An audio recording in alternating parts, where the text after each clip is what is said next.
For the second season of Marvel Agents of S.H.I.E.L.D., I wanted to wait for the first 3 episodes to really get a grasp as to what's happened in the last couple of months. They've pretty much been in hiding and building up S.H.I.E.L.D. all from the ground up.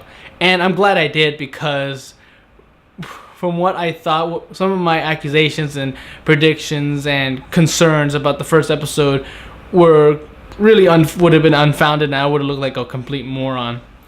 So in a sense, it worked out.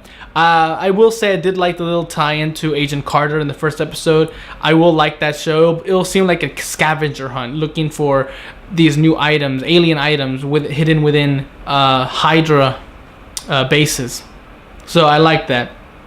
And as for the characters in this season, a lot has changed with them. Ward is no longer part of the team, but he's still part of the show, and I guess in a way I am glad, because he has pretty much cemented his presence into the team, and it would be weird to just get rid of him and never see him again. But the way they bring him back is kind of cruel in a way. I know he betrayed them, but it seems like they kind of operated on him and keeping him prisoner in this small little cell, and the way they do it is they have these things in his arm, and it's just like, ouch, that's gotta hurt. And he's also got a beard. I like that. I don't know why, but it just seems weird to me. Like in every other show, is like when time passes, at least one person has to have grown a beard.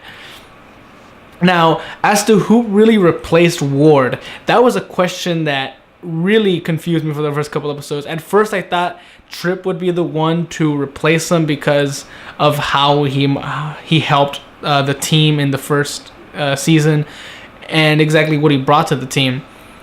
But he had similar skills. But as these 3 episodes went on, I started feeling like, no, wait, Hunter is the new replacement for Ward. But again, he hasn't had much time to develop a connection with everyone. Although he does have a good story, and I do like how his character is progressing. Then I thought Skye would be his replacement. And in a way she is. I mean, she's still not as good as Ward was as a soldier, but she is working her way up there. She's gotten a lot better. She's learning to stay calm under pressure. You know, she's better accuracy, better marksman. You know, and I haven't been able to see her fight yet, so I don't know how much she's improved on that front. But Mai's got that covered. Mai's still a badass. She's still pretty good. But again, she hasn't done much so far except for show us that she's still watching over Coulson. Even though he's her boss now, she's still always concerned about him, especially his episodes. Is he a danger to himself and to anyone around him?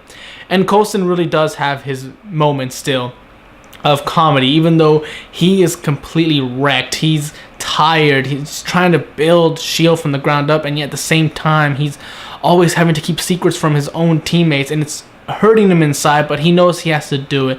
That's a tough job of a director, giving orders without having to give all the details. It has to be done sometimes, and it's sad to see that they're so desperate and in need of pretty much any sort of help, as they've even gone to hiring mercenaries, something I think S.H.I.E.L.D. would probably never had done. They probably would have, but it's pretty much like at this point, it's more like we need any help at all at this point, and even breaking into army bases to take back their technology, and it's pretty sad to see them in this state. I will say though, like I said, Hunter, he's one of these mercenaries, and he's really proven himself as a good character, and I do want to know where he's gonna go. But again, he has to build up a connection with everyone. It's like he's the new Skye all over again. This is like, welcome to the team. Now you have to get used to working with the team. But he doesn't have those moments either. It's more like he's already part of the team. He's been part of the team for a long time, and he probably has been off the camera. It's like, who knows how much time has passed between first season and second season. And then there is Hydra. They're still out there. They're still a big name. In fact, they have companies already, and they actually have their logo on the walls inside the companies. So I'm just sitting there wondering, why would they do that? What if some bystander, well, they probably bystander would never walk in, but still, it's kind of arrogant to just like, we are Hydra. We will paint our insignia all over our walls to prove to ourselves that we are Hydra. It's like, okay. But it's still, they're very threatening, especially with the brainwashing and taking of former S.H.I.E.L.D. agents. That is the scariest part. Coulson is out there trying to recruit people, former members of S.H.I.E.L.D. and for new members of S.H.I.E.L.D. And Hydra's doing the same, and they're probably getting a much bigger head start because they still have so much technology, so much weaponry, and so much information that Coulson and the new S.H.I.E.L.D. don't have. So it is scary when I have to see a former agent of S.H.I.E.L.D., Agent 33, being brainwashed, and to finally see her break is like, oh my god, that is horrible. Damn you, Hydra. Damn you. You guys suck. And even when it comes to taking people with abilities, my god, the people with abilities, they are really stepping up in the effects department, because at moments it does seem fake, but at other times it feels like I'm watching a movie. And that is amazing to see. It lets me know that both ABC and Marvel are really putting their best foot forward. They are going through with this show. They're making sure that everything is done right, because now they're taking a lot of risks with story elements and character progressions and just all out feel. And speaking of developments, the biggest risk of all was Fitz. I mean, my god, when I first saw what he was going through, I was speechless. I didn't know what to think. I didn't know what to feel. It's just, I was sad for him. At first I thought it wasn't so bad. It's like, oh, so he's just having a little trouble, getting his thoughts out. He's still able to come up with complex ideas. And I got a feel for him because sometimes I know the words and I know exactly what I want to say, but it doesn't come out right. And it's just, I'm just blabbling and just biting my tongue. So I kind of felt for him in that point. But then when I noticed how deep it goes, wow, I clearly have no idea what he's going through. But I know it's horrible. He's imagining Simmons when she's not actually there. He's kind of lost it.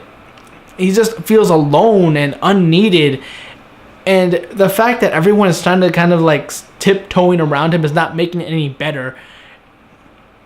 And I have to agree. It's like, yeah, you shouldn't tiptoe around someone's defect or their problem. You gotta take it head on. That's why I like this new guy, Mac.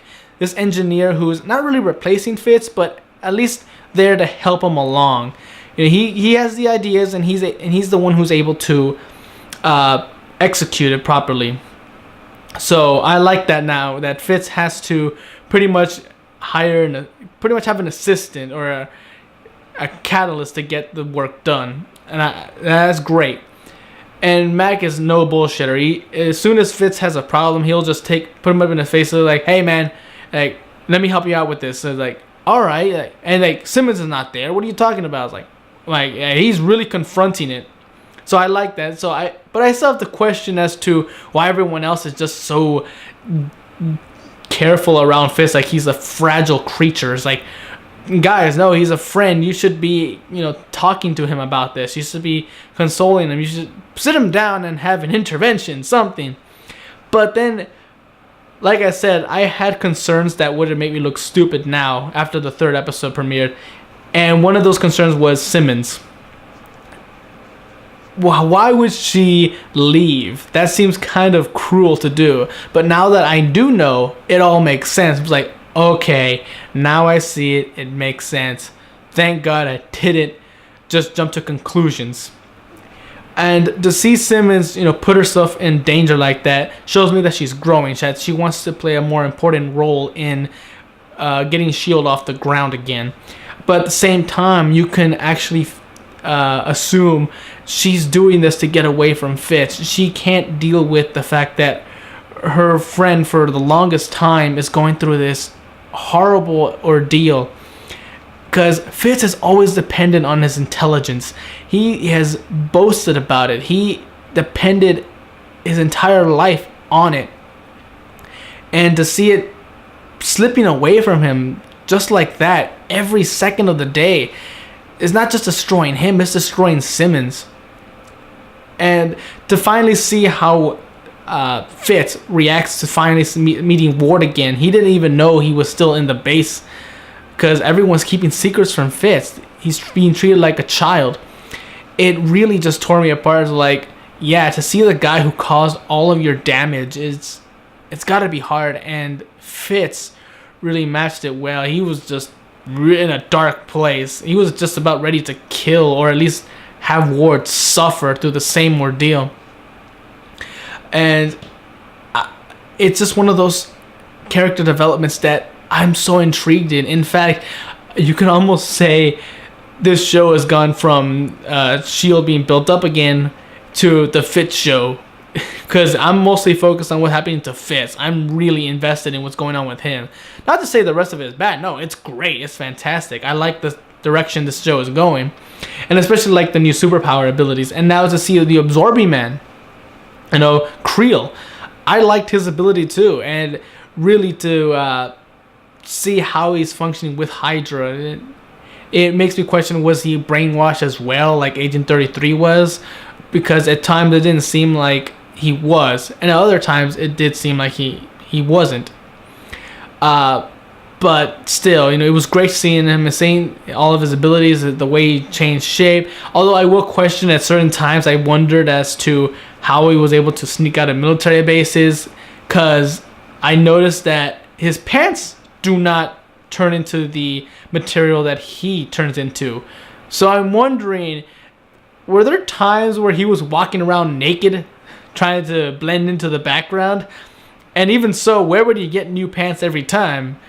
Where would he put the pants? I'm probably looking too much into this because, it's comic book science. Some things have to believe, suspension of disbelief. But still, you have to wonder. It's funny to do that.